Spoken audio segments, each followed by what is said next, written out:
Muito bom dia, paz do Senhor a todos. Vamos ficar de pé para darmos início à nossa Escola Bíblica Dominical das Assembleias de Deus em Guarulhos, Ministério de Madureira. Queremos dar as boas-vindas aos nossos queridos telespectadores, que estão nos assistindo essa manhã, que estão assistindo também em outros horários, a gente não sabe, durante a semana inteira. No domingo, às vezes nós encontramos aí dos 300, 400 visualizações. Quando chega no final da semana, tem quase 1000 visualizações. Está sendo uma bênção realmente. Agradecemos aos nossos queridos irmãos que nos assistem durante a semana e em outros horários. Oremos. Grande e soberano Pai, nós te louvamos, te bendizemos, te agradecemos, Senhor, por estarmos aqui reunidos em tua presença nesta manhã de domingo, Senhor amado. Abençoa, Senhor, os teus filhos que já aqui estão conosco. Abençoa os teus filhos que estão a caminho, traz a tua paz santa e maravilhosa. Abençoa também, Senhor amado, os nossos telespectadores, aqueles que estão nos assistindo em qualquer horário, Jesus amado. Que a palavra que daqui sair nesta manhã possa atingir os seus corações, as suas mentes, que eles possam, Senhor amado, sentir a alegria que nós sentimos de estarmos diante de Ti, Pai querido. Meu Deus, meu Pai, meu Criador, abençoa cada servo Teu nesta manhã, bondoso Deus. Abençoa, Senhor amado, os louvores que haveremos em o teu santo nome esta manhã, justo querido. Abençoa a tua serva que estará nos transmitindo a tua palavra. Fala conosco, Pai. É a bênção que nós suplicamos e te agradecemos no nome de Jesus. Amém. Vamos louvar ao Senhor com o hino número 225. 225.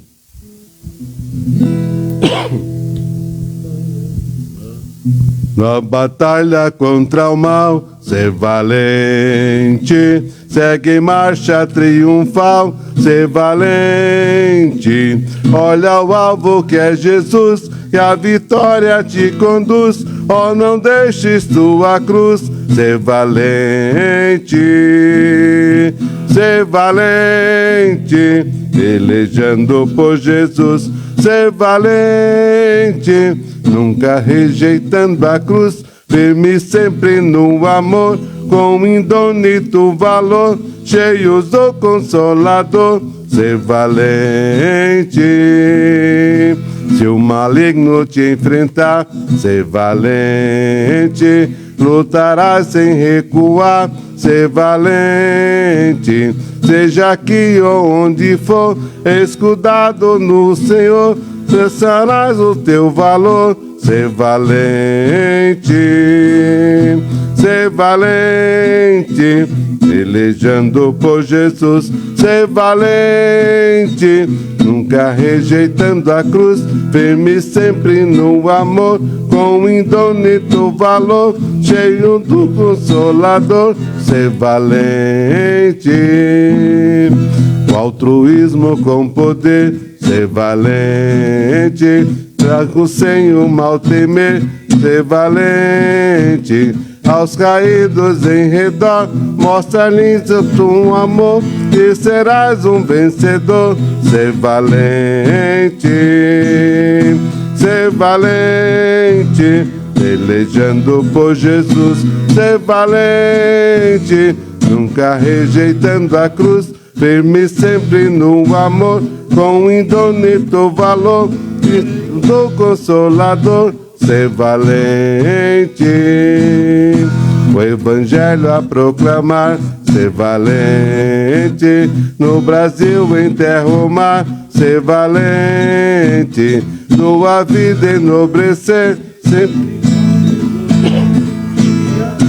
em vencer, ser valente, ser valente, pelejando por Jesus, ser valente, nunca rejeitando a cruz, firme sempre no amor, com indônito valor, e serás um vencedor, ser valente. Glória a Deus. Vamos ficar de pé, fazemos a leitura da nossa lição de hoje. Título da nossa lição de hoje, a lição número 4. O verdadeiro discípulo é submisso à sua liderança. Texto áureo. Amado, não sigas o mal, mas o bem. Quem faz o bem é de Deus, mas quem faz o mal não tem visto a Deus. 3 João, versículo 11. Vamos repetir todos conjuntamente? Texto áureo. Amado, não sigas o mal, mas o bem. Quem faz o bem é de Deus, mas quem faz o mal não tem visto a Deus. 3 João 11. O texto de referência está no Evangelho segundo João, capítulo 13, versículos 3 até o versículo 8, que nós haveremos de ler agora conjuntamente. Jesus, sabendo que o Pai tinha depositado em suas mãos todas as coisas e que havia saído de Deus e ia para Deus, levantou-se da ceia, tirou os vestidos e, tomando uma toalha, cingiu-se. Depois deitou água em uma bacia e começou a lavar os pés aos seus discípulos e enxugar-lhe com a toalha que estava cingido. Aproximou-se, pois, de Simão Pedro, que lhe disse: Senhor, tu lavas meus pés a mim? Respondeu Jesus e disse-lhe: O que eu faço não o sabes tu agora, mas tu o saberás depois. Disse-lhe Pedro: Nunca me lavarás os pés. Respondeu-lhe Jesus: Se eu não te lavar, não terás parte comigo. Amém? Glorioso Deus e soberano Pai, muito obrigado, Senhor, pela tua presença maravilhosa no nosso meio. Muito obrigado, Pai, porque tem nos concedido a oportunidade de te louvar, Jesus, de ler a tua palavra, Senhor amado. Agora, Pai, usa a tua serva, Pai, que estará nos transmitindo a tua palavra.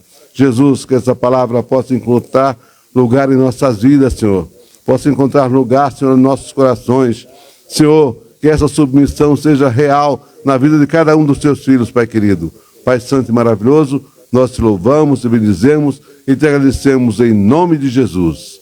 Amém. Glória a Deus. Missionária Alexandra, a classe é toda sua. Muito bem. O Donizete está nos dando um aviso aqui muito importante. Os irmãos que ainda não têm revista, nós ainda temos algumas revistas aqui, podem procurar aqui o pastor Donizete, tá? Se alguém está sem revista, pode pegar, inclusive agora, se quiser. Tá bom?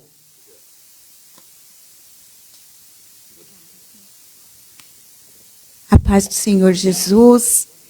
Bom dia a todos. Deixa eu só me organizar aqui. O tema da lição de hoje, lição de número 4, é o verdadeiro discípulo é submisso à liderança. É interessante que a lição está falando de discípulo que é submisso à liderança, mas ela trata mais de liderança do que quem é submisso à liderança, né? Ela está falando muito da questão de líder. Qual que é a personalidade que um líder deve ter? E aí, todo esse contexto gira em torno da 3ª carta de João, que é o que nós estamos estudando, em especial do versículo 9 ao 11, que fala de um homem chamado, eu tenho dificuldade de falar o nome dele, Diotrefes. Vou falar devagar, porque senão eu erro, né? E esse rapaz, esse homem, que tem um nome grego, ou seja, ele é gentil, ele não é judeu, e isso não tem problema nenhum, mas ele convertido ao cristianismo, agora ele se sente dono da igreja. E aí chegam irmãos naquela igreja e ele não recebe. Ele se acha melhor do que os irmãos que estão congregando ali. Inclusive, há a suspeita, eu estava lendo, que João escreveu outra carta que ele cita no início dessa carta de 3 João, que ele fala: já vos escrevi, mas essa carta não aparece. E aí alguns estudiosos dizem que inclusive foi ele que rasgou a carta do apóstolo João.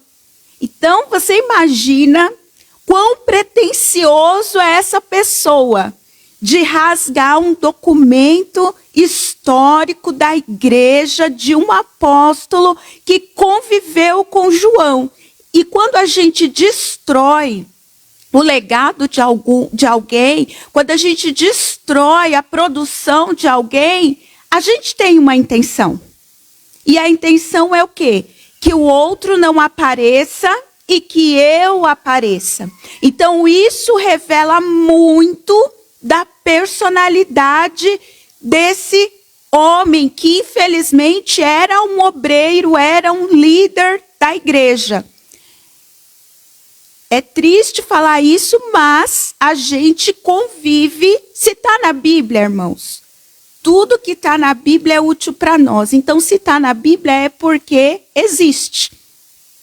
E a gente tem que saber como lidar. E a gente também tem o quê? Que não ser um líder assim. E aí, lá no tópico 1, ele vai começar a dizer uma coisa. Que ser discipulador da igreja é diferente de ser um gestor. E isso é bem verdade. Eu posso dizer que eu exerço a dupla função. Aqui na igreja eu tenho um ministério. E na minha vida secular eu sou gestora de uma escola. E lá onde eu exerço a gestão da minha escola, as pessoas são escolhidas para a função de acordo com a formação que elas têm, de acordo com o diploma que ela tem, de acordo com a carreira que ela escolheu. Mas aqui na igreja, e assim, se ela não corresponde à função, o que acontece quando um funcionário não corresponde à função? Ele é demitido. Mas na igreja não é assim. Na igreja, a gente vai educando a pessoa. A gente vai tendo paciência com o irmão. A gente vai discipulando até que ele aprenda. A gente vai tendo paciência, discipulando, acompanhando o crescimento dele, orientando, exortando. Então, na igreja, o líder não é um gestor. Um gestor não tem tempo a perder, formando caráter. Na igreja, a gente forma caráter conforme a estatura de Cristo. Então, a gente não é gestor. Isso é muito importante, a gente ter isso em mente. É claro que tem pessoas que têm dons e talentos, e a Bíblia diz isso. E a gente vai adequando a pessoa a exercer a função de acordo com o dom e o talento que Deus deu. Isso é fato. Mas a gente tem que ter essa perspectiva sempre de crescimento, que é possível crescer. E aí, ele vai tratar lá no 1.1 a respeito de uma coisa que é a soberba. E aí eu estudei algumas coisas sobre esse comportamento que, por exemplo, soberba. O que é a soberba? Primeiro, a soberba é uma avaliação que eu tenho falseada de mim mesmo. O soberbo, ele se acha. Então, ele tem uma visão errada de si.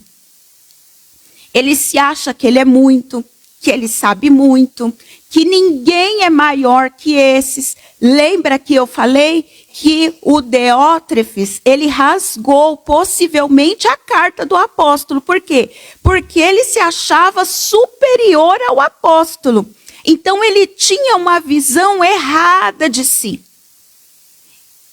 É importante que a gente tenha o mesmo sentimento que teve João Batista. Que quando olhou para Jesus, disse assim, vem um após mim. É interessante isso. Porque quando ele fala, vem um após mim, ele está dizendo, eu cheguei primeiro. Mas nem por isso eu sou melhor. cujas sandálias eu não sou digno de desatar.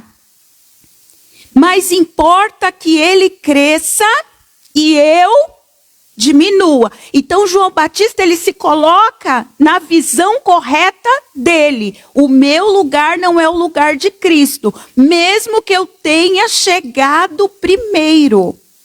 Então a gente tem que entender que tem gente que vai chegar após a gente e vai ter proeminência.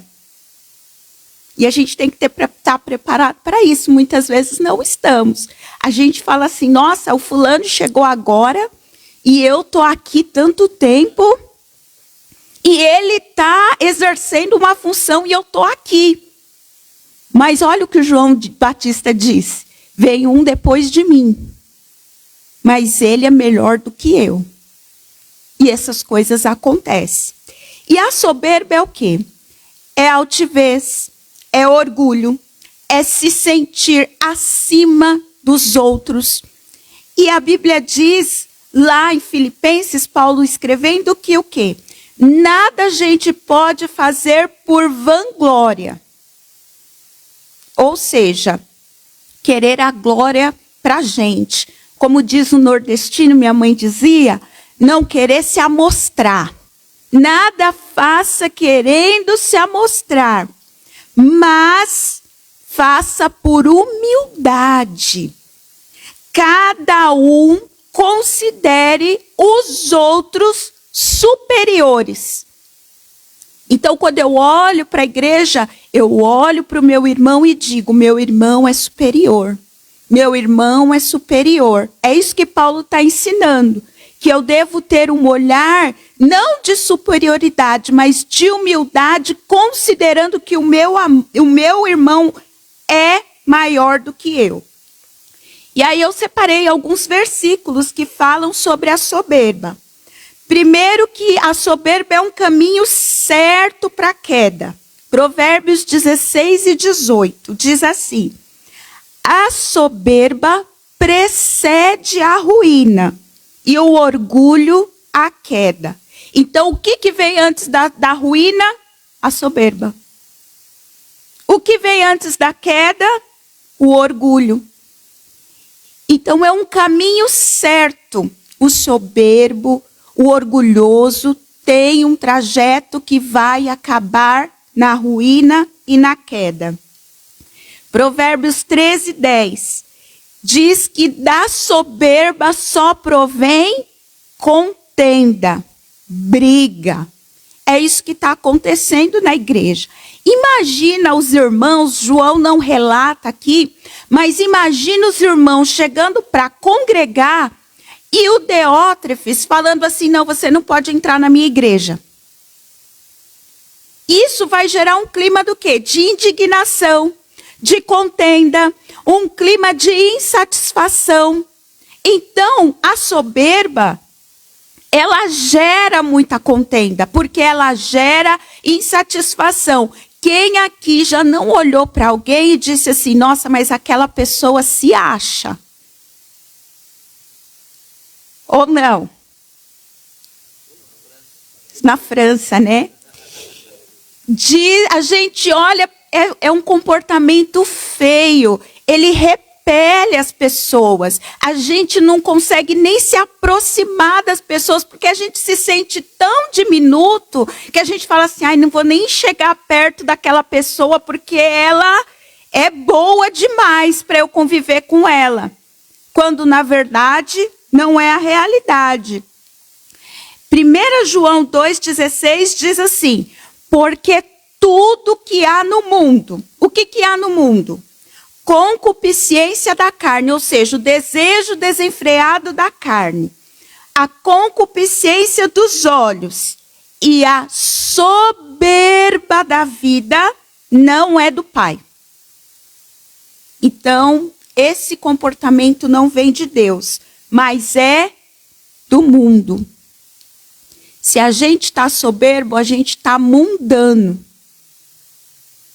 É isso que João está dizendo. Deuteronômio 18 traz uma lição importante.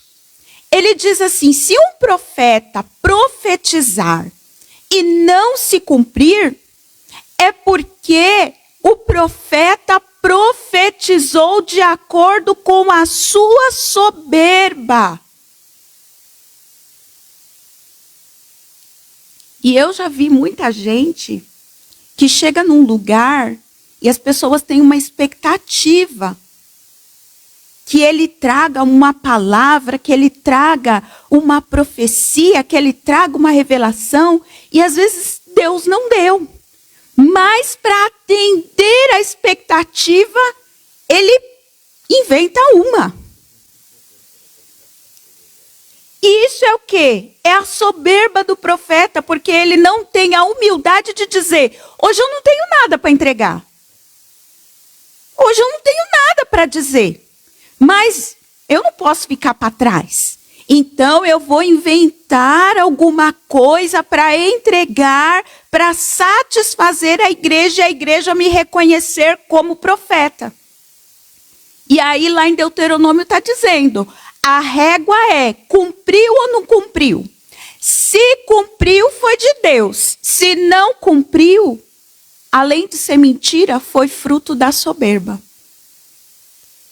Marcos 7, quando os fariseus, Jesus está comendo com os pecadores. E aí os fariseus dizem assim, olha, ele está comendo sem lavar as mãos. E aí o Senhor fala assim, mas o que contamina o homem não é o que entra, mas o que sai. E aí ele dá uma lista do que sai. É Mateus 7, do 20 a 23, quem quiser acompanhar. O que sai que contamina o homem? Maus pensamentos, adultério, prostituições, furtos, homicídios, avareza, maldade, soberba e loucura. Essas coisas é que contaminam o homem, ou seja, se sai é porque a soberba ela pode ser e é expressada.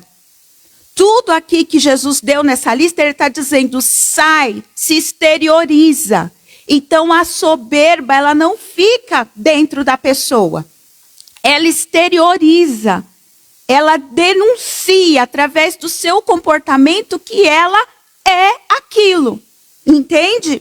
Então, a soberba é uma coisa que traz muito prejuízo à igreja. Tanto quando a gente é liderado, como quando a gente é líder. Isso é factível nas duas perspectivas. Porque, às vezes, o liderado ele não consegue ser submisso à liderança porque ele se acha superior à liderança. E, às vezes, o líder também não ouve o liderado porque ele acha que só ele sabe executar a função eclesiástica. Então, tem que ter um equilíbrio entre os dois fatores, tanto do líder como do liderado. O líder tem que ter a humildade de ouvir os liderados. E os liderados têm que ter a humildade de considerar que o seu líder foi posto e estabelecido por Deus. Ser líder não significa ter resposta pronta para tudo. A Bíblia diz que o pessoal lá no início da igreja primitiva tinha um problema. E o problema era, estavam dando mais cesta básica para as mulheres judias do que para as gregas, que se converteram ao cristianismo. E aí precisava de alguém para equiparar e distribuir igualmente, precisava de diáconos para servir a mesa. E aí eles oraram conjuntamente, líder e liderados, buscando de Deus uma solução. Então, essa união, e Deus respondeu. E Deus apontou, coloca esse, coloca esse, coloca esse. Só gente cheia do Espírito Santo. Dentre eles estava Estevão. E olha só, Estevão. Gente, quando eu vejo o discurso de Estevão antes de ser apedrejado, era um homem que dominava todas as escrituras no Antigo Testamento. Ele vem falando, ele dá uma aula de Antigo Testamento antes de ser apedrejado. E ele diz o quê? Eu sou diácono, eu sirvo a mesa, eu entrego cesta básica. Entende a posição de humildade? Ele não estava ali falando, eu posso ensinar, eu posso fundar a igreja. Ele estava onde Deus colocou. Então, a gente tem esses contrapesos. Aí ele vai falar do abuso de poder, que é o 1.2. Irmãos, faço uma pergunta para vocês. Um líder precisa de poder, sim ou não? O que os irmãos acham?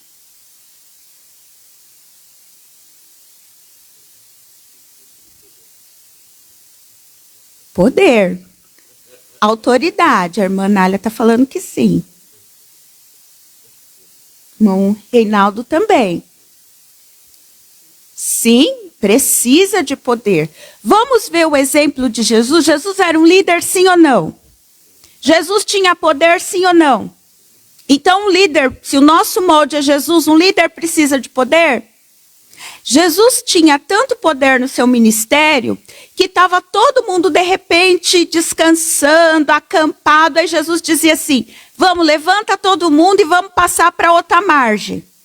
E aí todo mundo seguia a ordem de Jesus e passava para outra margem. Jesus dizia, agora é hora de comer. Todo mundo comia. Jesus dizia, olha, agora nós vamos para a cidade tal. Todo mundo ia. Então, Jesus tinha poder. E um líder precisa de poder. Mas o poder não pode ser confundido com status. Jesus nunca confundiu a autoridade que ele tinha com status. Nem usar disso para o seu conforto e nem para a sua satisfação pessoal. Então, a gente não pode usar esse poder em benefício próprio. A autoridade que Deus nos dá é para ser para a edificação da igreja. Por exemplo, aqui a gente tem vários líderes dentro da sua casa. Pais e mães de família. Lá dentro, vocês têm autoridade e exercem essa autoridade conduzindo a família de vocês. Mas vocês sacrificam-se, eu tenho certeza, muito mais do que ficam numa vida de conforto. Porque a gente se sacrifica da nossa casa, da nossa família, para dar aos nossos filhos. Então a gente se sacrifica mais, mas a gente é o líder. Só que quando chega na igreja, aí a gente inverte as coisas. A gente é o líder, então todo mundo tem que me servir. Eu sou fulano de tal. E aí a gente volta naquele versículo de Provérbios, que isso é o indício da queda. A gente tem aí na história recente, né, dos nossos, vamos dizer assim, pregadores famosos, que começaram muito bem e acabaram terminando mal. E um indício disso é o quê? Começaram a utilizar do dom que Deus lhe deu para status, conforto próprio, para benefício próprio, ser soberbo. E a palavra de Deus não falha. É um precedente para a queda isso. Então o poder ele é necessário. Esse Jesus que tinha autoridade, poder sobre demônios, sobre enfermidades, porque Jesus não tinha só poder pelo mundo material, autoridade no mundo material. Jesus tinha autoridade no mundo espiritual também. Aí ele abre a boca lá em Marcos 10 e vai falar o quê? Mas o Filho do Homem não veio para ser servido, mas para servir. Ou seja, o que Jesus está fazendo com isso? Ele está renunciando o uso do poder para se beneficiar. Eu não quero poder para ser servido. Eu quero poder para servir. E aí a gente, vê, quando a gente começa a refletir nessas coisas, irmãos, a gente vê que às vezes a gente está caminhando por um caminho bem distante. E a gente vai naturalizando esses comportamentos. Eu ando muito por aí, muito mesmo, graças a Deus.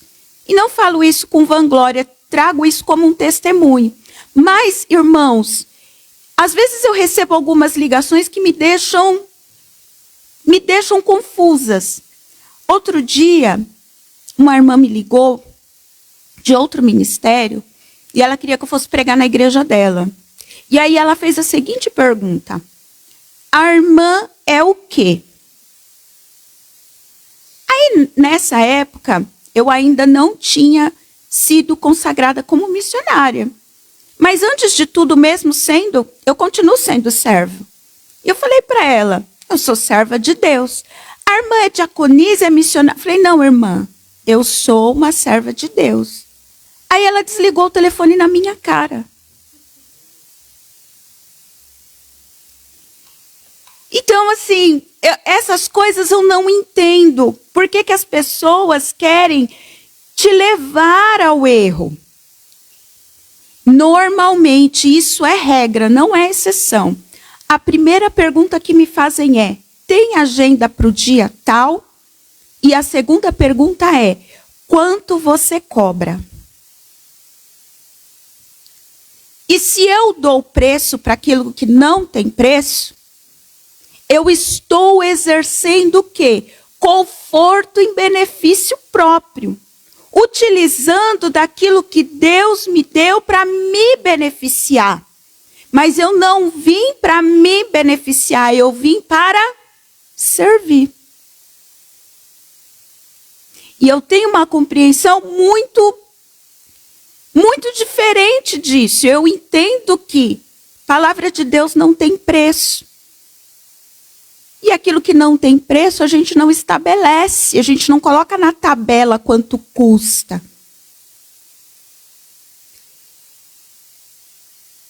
E é por isso, como Paulo diz, não me tirem essa glória, eu também penso nisso. Servir de acordo com Jesus é o quê? Se preocupar com o outro. Esse é o serviço. Mandamento: amar a Deus acima de todas as coisas e ao próximo como a ti mesmo. Então, servir não é só amar a Deus, mas é amar o próximo, é servir, estar a serviço do outro. E isso requer sacrifício, tempo, renúncia, investimento. A gente não estuda para ter um diploma ou colocar um anel. A gente estuda para ser mais capacitado para servir a igreja. Então, tudo passa pela motivação do coração. E a soberba tem muito a ver com a motivação do coração. O nosso coração está motivado a quê? Poder no mundo vem do quê? Vem de herança, As pessoas nascem num berço, herdam coisas, então ela tem poder. Ou vem da ambição. Ela luta tanto por aquilo que ela consegue uma posição. Mas e de Deus? O poder vem da onde? Vem dele. Eu não herdo, apesar que até acontece, Mas não deveria. Não deveria herdar-se poder por herança. Mas acontece. E não se deveria herdar poder por ambição, mas também acontece. Na igreja deveria se exercer poder e ter poder pelos dons que Deus nos dá e por aquilo que Ele nos separa para fazer e sermos agradecidos por aquilo que fazemos. E, além de tudo isso, quanto mais poder, mais responsabilidade. A gente tem que ter noção disso. Porque a Bíblia diz que quanto mais dado, mais será cobrado. Então, às vezes a gente quer muito poder, deseja muito poder, mas a gente não tem a perspectiva que um dia a gente vai prestar contas disso que Deus colocou na nossa mão. A Bíblia relata uma parábola em Mateus 24 de um servo que o Senhor colocou, um dono de uma propriedade colocou os servos para ele cuidar. E aí esse dono da propriedade se ausentou. E aí quando ele começou a demorar, a Bíblia diz que esse servo começou a bater e a maltratar as pessoas que estavam sob os seus cuidados. Mas quando o dono da propriedade voltou, ele ficou de fora. Às vezes a gente fala assim, Jesus, ele está predizendo 24, 25. É um capítulo que fala sobre a volta de Jesus. E aí ele está falando, estabelecendo a regra de quem entra e quem não entra. E às vezes a gente acha assim, é só eu seguir as regras, é só eu me santificar. Mas essa parábola é tão brilhante que Jesus está estabelecendo um critério que às vezes passa despercebido. Você cuidou do outro? Quem estava sob o seu comando, estava cuidado? Você estava administrando direito? Ou você estava maltratando? Porque quando o dono da propriedade voltar, ele vai passar a régua no poder que ele te deu. E o que você fez com ele. Aí no 1:3, ele vai falar sobre desequilíbrio emocional. Eu até queria ler um pouquinho com os irmãos, porque eu tive dificuldade de compreender o que o autor estava querendo dizer. Então ele vai dizer assim, pressões cotidianas decorrentes da vida não podem minar as nossas emoções. Isso não é uma regra. Todo mundo já teve a sua emoção minada, o seu sentimento minado. Pessoas adoecidas vão gerar pessoas doentes. Nem sempre. Paulo tinha um espinho na carne, mas ele não gerava ninguém doente. A gente tem que ter cuidado com essas coisas, porque senão a gente coloca o crente num patamar de super crente. E a gente não é super crente. Lembra da série que a gente teve aos domingos? Humanos como nós, que a gente, A Bíblia diz o quê? Que Elias era homem sujeito às mesmas paixões, Um discipulador saudável preserva suas emoções. Ele pode trilhar esse caminho tendo e demonstrando confiança em Deus. Estar abalado emocionalmente não significa que a gente perdeu a fé. Jó estava abalado emocionalmente. A Bíblia diz que ele amaldiçoou inclusive o dia que ele nasceu. E a mãe que o amamentou. No entanto, ele diz, ainda que ele me mate, eu vou esperar nele. Então ele estava abalado, mas ele tinha fé. Guiando seu ministério pela fé e desenvolvendo o fruto do Espírito Santo. O descontrole emocional leva a decisões erradas. Isso eu acho que é a única coisa mais correta desse ponto aqui. Mas eu acredito que o autor quis dizer assim, que a soberba leva a uma ambição desenfreada. A pressão de fazer dar certo, de ver a igreja avançando, progredindo, de ver o grupo que você lidera engajado. Quem não quer, irmãos, né? Quem não quer ter um grupo engajado ali, você olhar e tá todo mundo produzindo, frutificando. E aí, às vezes, não há correspondência disso e a gente fica um pouco frustrado. Isso é normal. Mas isso não significa que a gente perdeu a fé. Aí é o motivo da gente correr mais atrás do prejuízo ainda. No 2, ele vai falar que a igreja tem um dono. Por quê? Porque, voltando para o Diótrefes, quem era o dono da igreja de Diótrefes? Ele era o dono da igreja. Pode falar, irmão.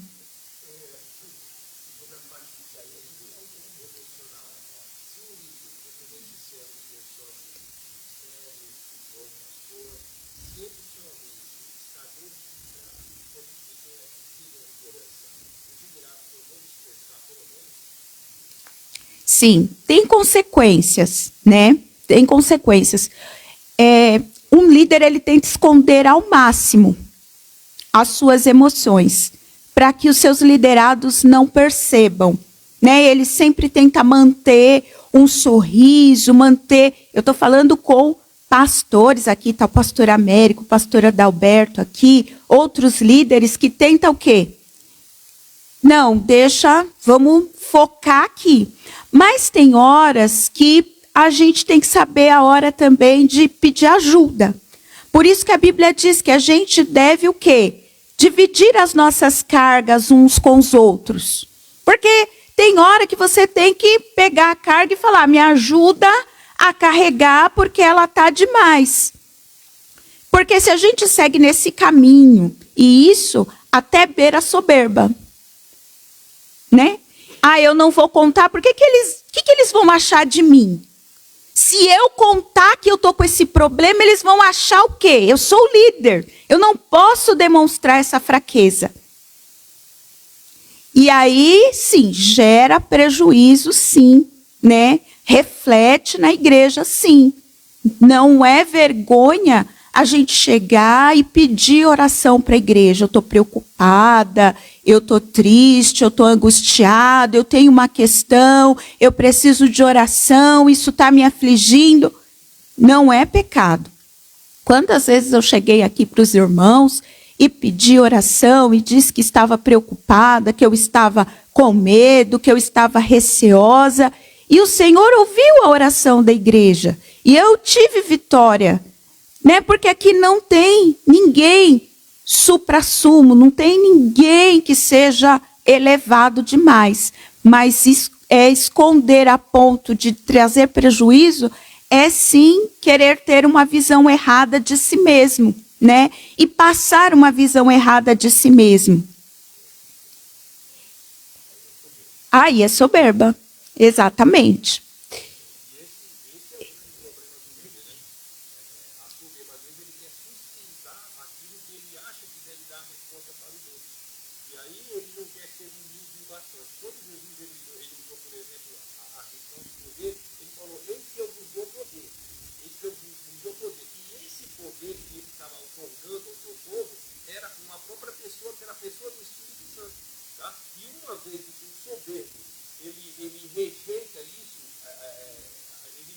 A humildade, e ele mantém essa posição de ele achar que ele tem poder, que as respostas provavelmente só dele, essa pessoa do Espírito Santo, ela começa a se retirar. Ela retira dessa pessoa, ela retira do próximo. E o que acontece? Ele diz que esse poder que ele nos dá é um poder para testemunhar. E o testemunho ele vem da própria palavra. É testemunhar da palavra, que é ser um mártir dessa própria palavra. Então, o líder ele quer manter a posição dele. E ele não aceita, como você mesmo disse, ele não aceita conselhos de liderados. E aí ele se complica, porque ao invés de ele ser humilde, ele mantém a sua arrogância eficaz. Eu também, assim, não quero ser simplista na minha resposta, porque às vezes o líder está num ambiente que é cercado de disputas, né? E às vezes cercado, inclusive, de maldizeres, de fofoca. Então ele tem que ser muito prudente naquilo que ele expõe da vida dele. Tem que ter um equilíbrio, né? Não é sair falando tudo, porque a gente também sabe que às vezes tem um ambiente que não deveria ser, mas o é, e a gente tem que reconhecer, de disputas, de gente oportunista, que quer utilizar aquilo para denegrir a imagem de alguém. Então, assim, a gente tem que ter esse equilíbrio e não pode ser muito simplista. Mas é bom dividir as cargas.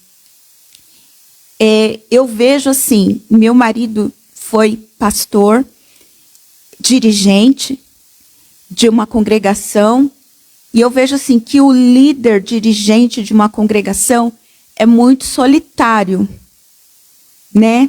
Nos seus anseios, nas suas cargas, e ele dividia muito comigo. Então a gente dividia aquela carga junto, né? A gente dividia as expectativas, os anseios, os sonhos que a gente tinha para aqueles que estavam sobre o seu comando juntos.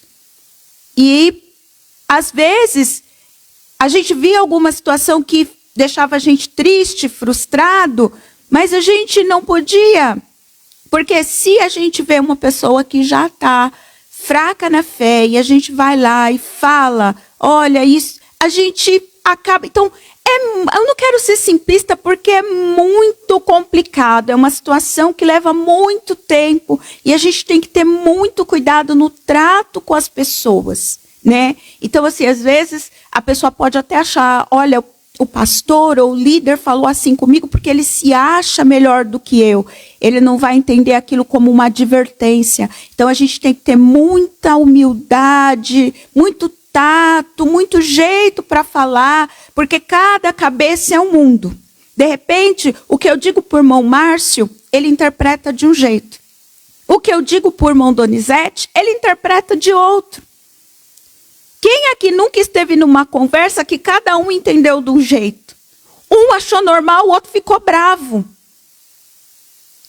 Porque cada cabeça é um mundo. Voltando para o tópico 2, que a igreja tem um dono, isso é uma coisa que todo mundo sabe, mas é difícil pôr em prática. A gente tem mania de falar, o grupo é meu, a igreja é minha, lá na minha igreja, lá no meu grupo, né? E a gente vai inconscientemente tomando posse daquilo que não é nosso, mas está aos nossos cuidados. Mas que é de Deus. A igreja foi fundada por Cristo e Ele é o cabeça da igreja. Não tem outro, né? A Bíblia diz que, inclusive, ele foi a primazia dos mortos para que em tudo ele tivesse a primazia. Ou seja, ele é que ressuscitou primeiro dos mortos. Então, quem tem prerrogativa de mandar é ele. Ele que ressuscitou para nunca mais morrer. Ou alguém aqui já passou por isso? Já foi glorificado? Ninguém aqui. Então, logo, ele é o dono da igreja, porque só ele passou por isso. Só ele foi glorificado. E tudo que a gente tem, vem dele. É como eu falei, no mundo secular, ainda que a gente tenha, né, as aptidões, os dons naturais dados por Deus, na igreja a gente tem os dons espirituais. E a gente exerce essa função porque é dada por Deus. Antes de começar a escola, eu estava conversando com a nossa irmã Ivone, ela falando do talento dos filhos na música, no ministério musical. E esse talento foi dado por quem? Por Deus. E é bênção para a igreja? É, porque se dependesse de mim para cantar, os irmãos iam ficar com a mão no ouvido. Porque eu não tenho esse dom. Então eu tenho que admirar, louvar a Deus e orar por quem tem esse dom. Cada um é importante. Lembra do que Paulo escreve? Que nós somos um corpo e todos os membros deste corpo são importantes. Então, quem é mão é importante, quem é pé é importante, quem é olho é importante. E ele diz, um órgão, um membro, não pode dizer para o outro membro, eu não vou fazer isso ou eu vou fazer aquilo. Quem aqui já teve um corpo desgovernado, né? O pé fala, eu vou para a igreja. E o olho fala, eu não vou direcionar o caminho para você chegar lá. Quem é que fala, eu vou fazer tal trabalho, e o corpo não acompanha? Quando acontece isso, o corpo está desgovernado, cada um vai para um lado. Isso acontece quando? Quando a mão se acha melhor que o pé, quando o olho se acha melhor. Então, todo o corpo é importante. E quem governa esse corpo? Cristo. Ele é que governa. Então, se ele... E aí, irmãos, a gente entra numa questão bem importante. Se Cristo governa o corpo, não é possível que ele dê uma ordem para um membro do corpo e outra ordem para um membro do mesmo corpo. Ele diz para um membro, segue por esse trajeto, e diz para o olho, não, você não vai guiar ele nesse trajeto, você vai olhar para o outro lado.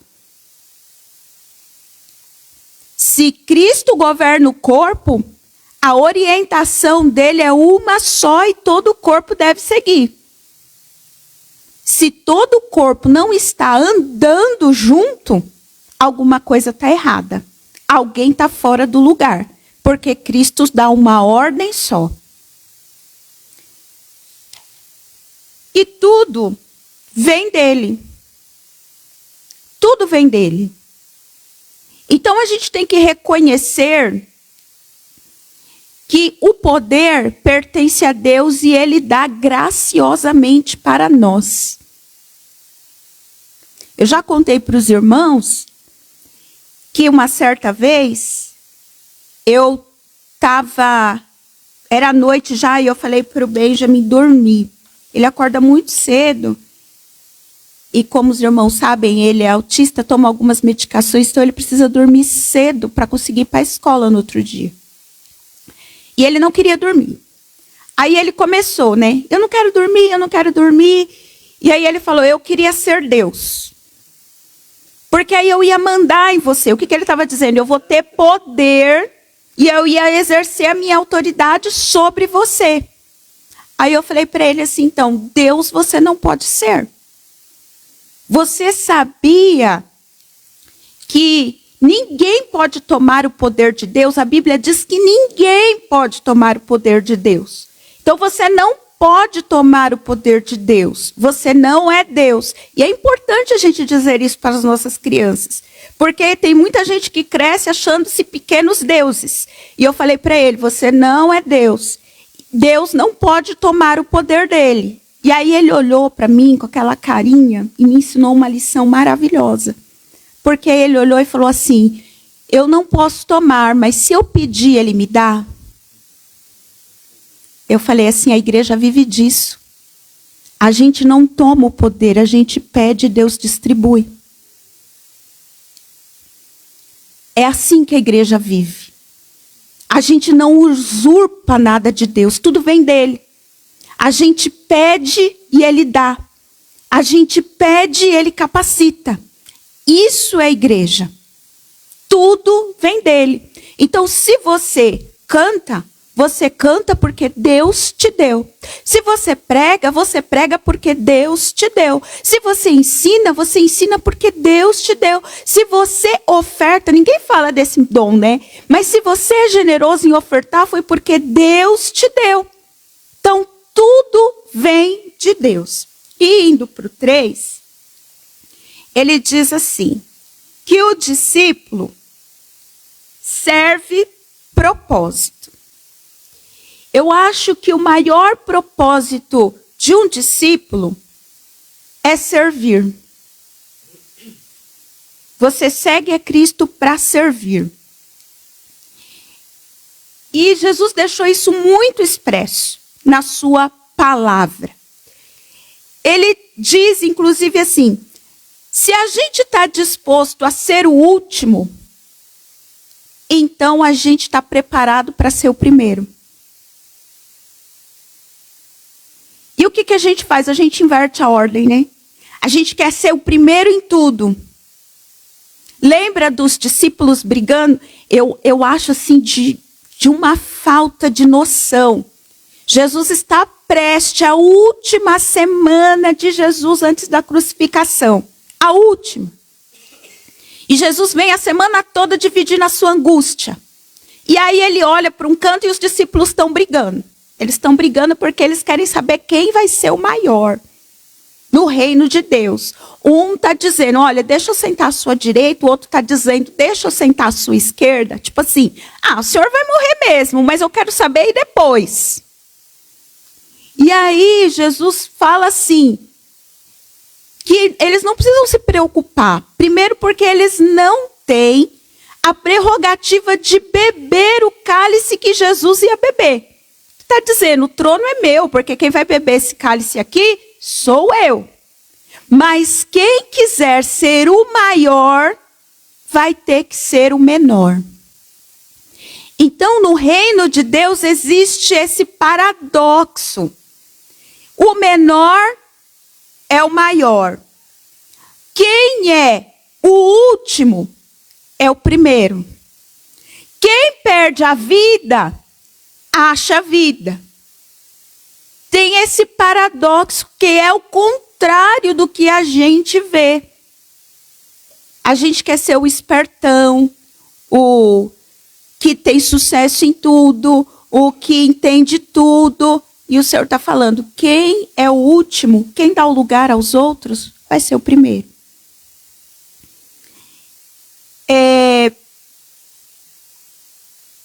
Lá em Lucas 22, 26, que é onde eu falei para vocês, é interessante que um dos motivos que o ministério de Jesus não foi reconhecido pelos judeus é exatamente por isso. Por quê?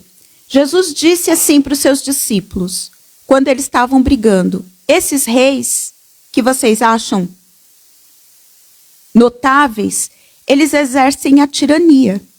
Eles não vieram para servir. E eles tinham uma expectativa que o Messias ia fazer o quê? Ia botar para quebrar.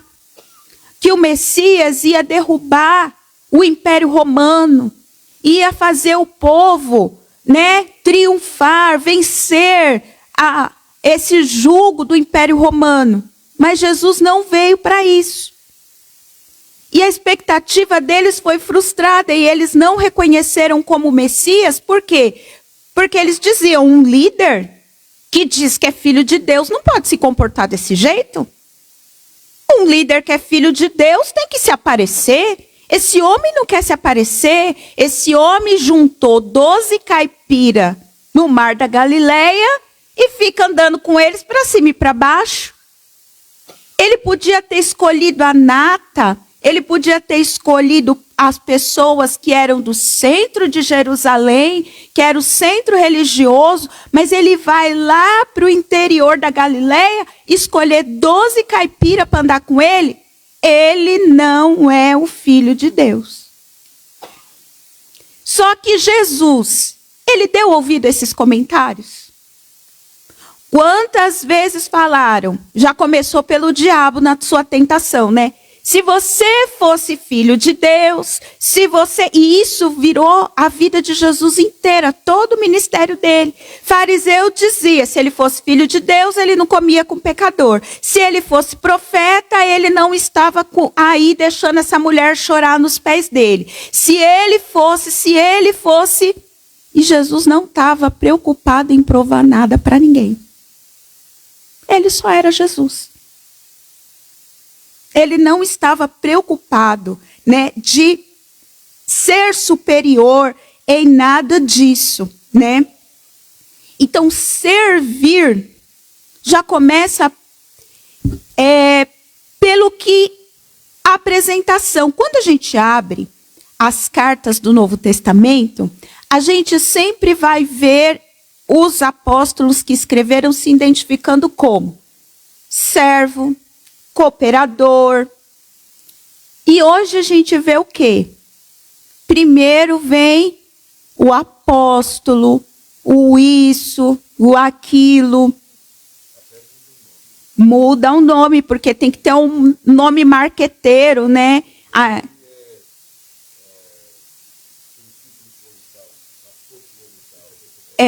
E tem que ter um marketing no nome, né? Senão não agrega. Outro dia eu estava pregando em uma das nossas congregações, me fez lembrar isso. E aí, quando eu terminei de pregar, eu descia. Isso era dentro de uma igreja nossa. Quando eu desci do púlpito, aí veio um rapaz com uns cartões dizendo assim, eu sou um caça-talento gospel. Oi? Eu vou fazer o seu nome espalhar na terra, eu vou fazer isso, fazendo um monte de promessa. Mas, irmãos, isso não tem sentido. Sim. Mas eu acredito que ele não era. Ele estava ali porque eu acredito que era um olheiro, entende? Eu acredito que ele era um olheiro, eu acredito que ele não era das nossas igrejas. Mas assim, é só para vocês terem a noção de como esse mundo, ele tá. Hoje o que acontece? As pessoas, elas falem no mundo secular e aí elas vêm para a igreja fazer sucesso no mundo gospel. Não é? Por quê? Porque aqui encontra boa vontade dos irmãos. E às vezes nem sempre a gente peneira as coisas, né? A gente vê muito aquilo que é funcional, aquilo que funciona, o que dá certo. E Jesus não estava preocupado com aquilo que ia dar popularidade. Ele estava preocupado com aquilo que era fazer a vontade do Pai. Popularidade não anda. E popularidade é uma coisa que se dissipa. Porque a mesma multidão que acompanhava Jesus nos seus milagres, no seu trajeto por Israel, sempre a Bíblia diz que ele era cercado por uma grande multidão. Que quando ele entrou em Jerusalém, montado num jumentinho, jogavam, né, folhas para ele passar e gritavam, aí vem o rei dos judeus. 3 dias depois, essa mesma população estava gritando o quê? Crucifica-o, crucifica-o. Popularidade acompanha como está a sua vida. Se você está bem, a popularidade te acompanha para o bem. Se você está na pior, a popularidade te acompanha também, depreciando a sua imagem. Por isso que Jesus nunca se preocupou com isso. E além de servir, O líder, ele tem que o quê? Estruturar e fortalecer o corpo de Cristo. A gente está aqui, ele diz, né, por um propósito. E o propósito não é beneficiar a nós mesmos. O propósito não é nos vangloriar. O propósito é único. Estruturar, fortalecer, edificar o corpo de Cristo. E isso não é tarefa só do líder. Às vezes a gente fala assim, o líder, a gente põe tudo na conta do líder. Mas o apóstolo diz o quê? Quando vocês se ajuntarem, ou seja, é um ajuntamento da congregação, não é um ajuntamento de líder. Um tem salmo, outros têm provérbios, outros têm cânticos, para quê? Para promoção da edificação da igreja. Então isso é tarefa de todos, e não só do líder. De edificar, de estruturar. Porque, irmãos, a gente está aqui numa trajetória. E todos nós queremos chegar no fim dessa trajetória, que é o quê? Morar no céu com Cristo. E aí, a Bíblia diz que lá terá multidões. E eu gostaria muito de ver o rosto dos irmãos junto comigo. Porque eu tenho mais familiaridade com vocês, né? Então chegar lá e falar assim, olha, o irmão que a gente congregou tantos anos na igreja tal, está aqui. Irmãos, isso é divino. Eu não quero chegar lá e ver só pessoas desconhecidas. Eu quero ver o meu irmão que carregou a minha cruz junto comigo. Né? Às vezes as pessoas dizem, eu quero conhecer o apóstolo tal, o patriarca tal. Mas eu também quero ver os meus irmãos, que eu me identifico, que viveram nesse tempo, nessa geografia comigo, que partilharam das mesmas dores, que viram os meus testemunhos, meus pedidos de oração, que compartilharam. Eu também quero ver. E vê-los lá tendo vitória. Para terminar, ele fala que é tarefa fazer a igreja avançar. E avançar, irmãos, aqui tem muito a ver com o evangelismo. Né? Nós somos testemunhas, como o nosso irmão falou, para pregoar o evangelho, o reino de Deus. E a igreja avança assim, fazendo outros discípulos. Isso não é uma exclusividade, só eu sou. Não, a gente quer que isso avance. E de acolhimento aos demais líderes, porque o Diótrefes, como eu disse, ele não acolhia ninguém. As pessoas chegavam na igreja e ele dispersava os irmãos. Olha, na minha igreja só congrega quem eu não quero você, então você vai embora. Ele não queria receber nem João. Então ele era exclusivista. E a hospitalidade, que dá até a palavra, origem para a palavra hospital. E se vocês não sabem, a invenção do hospital vem da igreja. A igreja criou o hospital. É dessa ideia de acolhimento, de tratamento, de curar a ferida, de sarar e deixar a pessoa pronta. Esse é o dever do líder. E é por isso que Jesus fala que eu não vim para os sãos, mas eu vim para os doentes. Mas muitas vezes a gente só quer receber na igreja quem está pronto. Mas é nosso dever receber quem não está pronto. Exercer o ministério sobre essa vida, curar as suas feridas, para que o reino de Deus avance. Alguém tem alguma pergunta? Eu acho que deu a hora, né, irmão Márcio? É 10h15. É até 10h30 e eu estou pensando que é até 10h15. Então, eu vou só fechar aqui no 3, que aí eu falo 3 mais diligentemente com os irmãos. ele fala aqui no 3:3. Diótrefes estava sendo reprovado por João por causa do seu autoritarismo. Quem manda aqui sou eu. Que difícil, né? Quem manda aqui sou eu. Eu é que faço as coisas assim. Sua má conduta como mau discipulador foi comparada ao bom exemplo de Gaio, que aí ele trata, né, de 3 pessoas, Gaio, Demétrio e Deófrites. E ele diz que Gaio acolhia bem as pessoas, até mesmo quem era estranho. Outra coisa importante, irmão, de falar, é que igreja não é gueto. Eu não acolho só as pessoas que têm o mesmo pensamento que eu me identifico.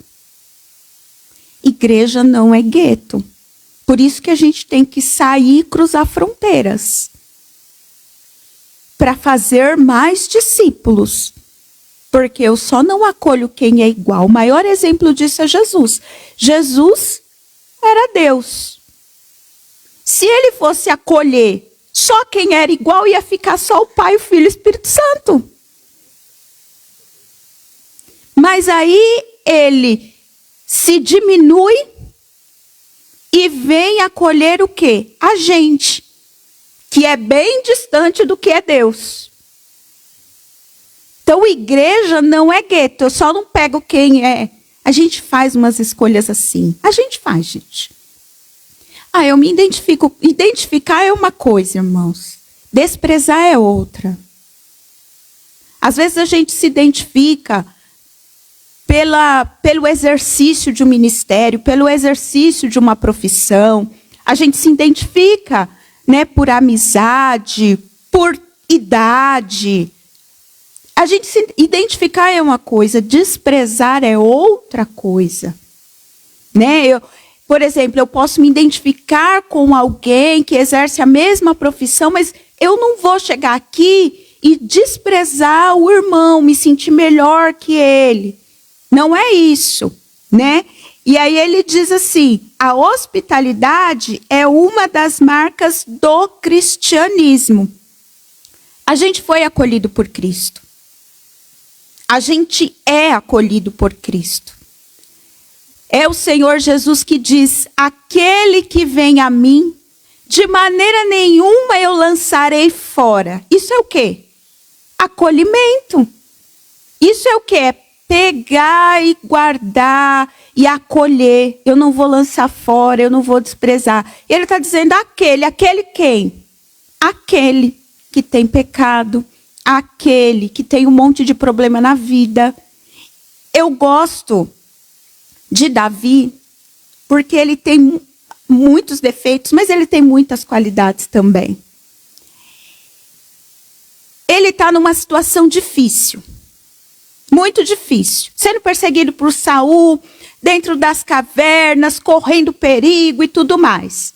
E aí a Bíblia diz que ele tem uma orientação.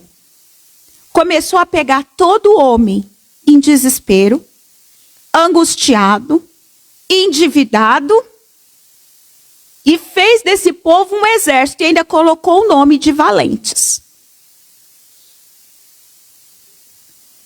E a gente quer escolher só gente o quê? Boa.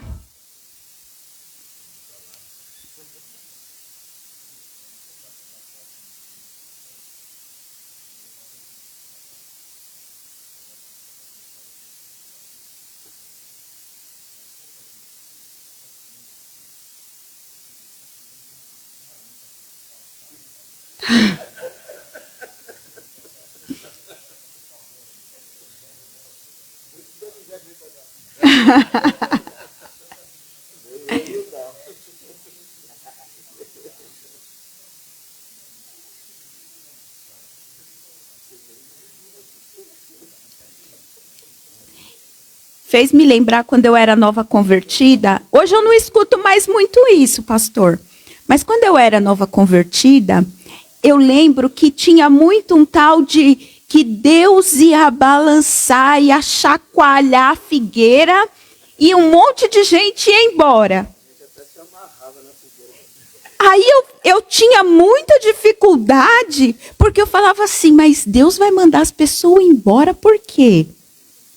Eu questionava muito isso, porque o Evangelho não diz isso.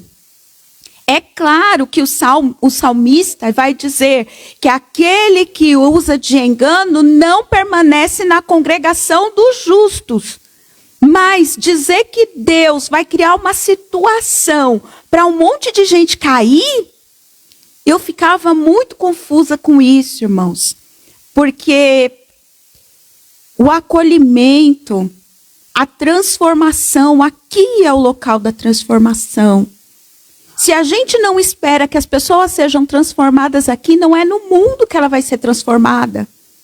Se a gente não espera que a pessoa venha aqui com vício e aqui ela seja liberta, não é lá fora que ela vai ser liberta. É só aqui que a gente tem o prefixo do ex-bêbado, ex-prostituta, ex-adúltero. É só na igreja que a gente tem o prefixo do ex. Mas a gente só vai ter isso se a gente acolher. Então, fica a dica de não basear as nossas escolhas só em quem é, queridos irmãos, quem está pronto, quem está capacitado, mas dar oportunidade também para aqueles, e todo mundo está em processo, para aqueles que estão ainda semana que vem, o título da lição é: o verdadeiro discípulo depende inteiramente de Cristo. Agora, o verdadeiro discípulo depende inteiramente de Cristo. Então não perca nossa próxima lição. Falando em lição, o Doni ainda tem algumas revistas aqui ainda, né? Quem não pegou pode falar com o pastor Donizete, que ele vai então fornecer a revista aí para os irmãos que estiverem interessados, né? Alguém nos visitando hoje, aqui no plenário, e queira se manifestar. Pastor Oséias está aí com a gente, né? Pastor Oséias está ali. Seja bem-vindo, ele e a sua família, né? Sua linda família. Ok, seja bem-vindo, pastor Oséias. Mais algum irmão queira se manifestar? São todos bem-vindos, mesmo se não quiserem se manifestar. E venham sempre, é sempre um prazer. O Reinaldo manifestando. Seja bem-vindo, Reinaldo. Ok. Muito bem. Alguém atualizou a versão essa semana? Alguém ficou mais novo essa semana? Fez aniversário? Não? Nenhum de nós? Nenhum. Então tá bom. Nosso culto de celebração, queridos, será às 18h30, né, com transmissão ao vivo pelo Facebook, pelo YouTube. Você que é internauta, né, e não puder vir ao templo, pode acompanhar em casa aí, tá? Cultuar com a gente. À tarde, ensaio da orquestra às 16, com o Madrigal às 17h15 e com o Maranata às 17h30. O pastor Marcos pediu para justificar sua ausência aqui, porque está participando de uma reunião aqui no prédio anexo. Vamos nos colocar em pé. Semana que vem é normal nossa EBD, né? Ok. Vamos continuar orando pela esposa do Vitinho, pela filha da nossa irmã Raquel, pelo Wagner, pela nossa irmã Giovana, nosso irmão Irineu, a minha tia Ivete, o nosso irmão Eliseu, o pastor Ari, o Robinho, a nossa irmã Nora Ney, né, a filha do pastor Sérgio, a esposa do pastor Jailson, o pai do nosso violoncelista Rogério, enfim, vamos também orar pelos conflitos, para que haja paz, né, nos conflitos ao redor do mundo, especialmente ali no leste europeu e também no Oriente Médio, né? Eu creio que é isso. Alguém tem mais algum pedido de oração a fazer? Algum específico? Não? Então tá. Então vamos então orar ao Senhor e agradecer por essa maravilhosa escola que Ele nos deu nessa manhã, né? E pedir a graça do Senhor para colocar tudo isso que aprendemos em prática. Que é a parte mais fácil, não? Mas com a graça dele se torna mais fácil de fazer, né? Sozinho a gente não consegue nada, mas com Ele a gente vai conseguir, em nome de Jesus. Oremos então.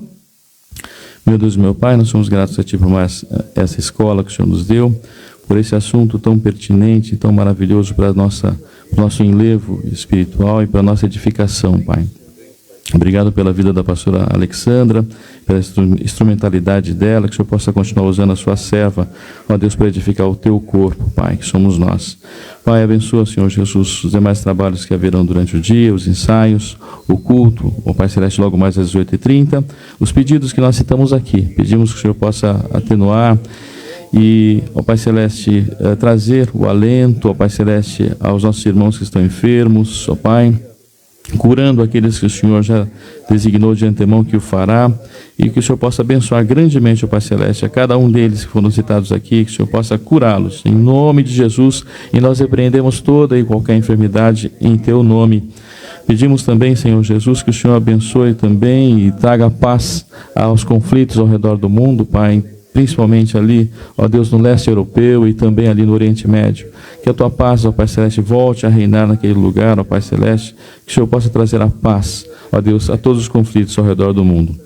Nós pedimos, ó Pai Celeste, abençoa-nos, e nós oramos e pedimos essas bênçãos em nome de Jesus, a quem amamos.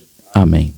Estenda as suas mãos, que o amor de Deus e a graça do nosso Senhor e Salvador Jesus Cristo e as doces e eternas consolações do Espírito Santo seja com a igreja do Senhor e com ela permaneça. Vamos todos unânimes dizer amém. Está encerrado. Obrigado ao Ricardo pelo apoio na técnica e ao Doni por ter segurado o microfone para captar o som do violão.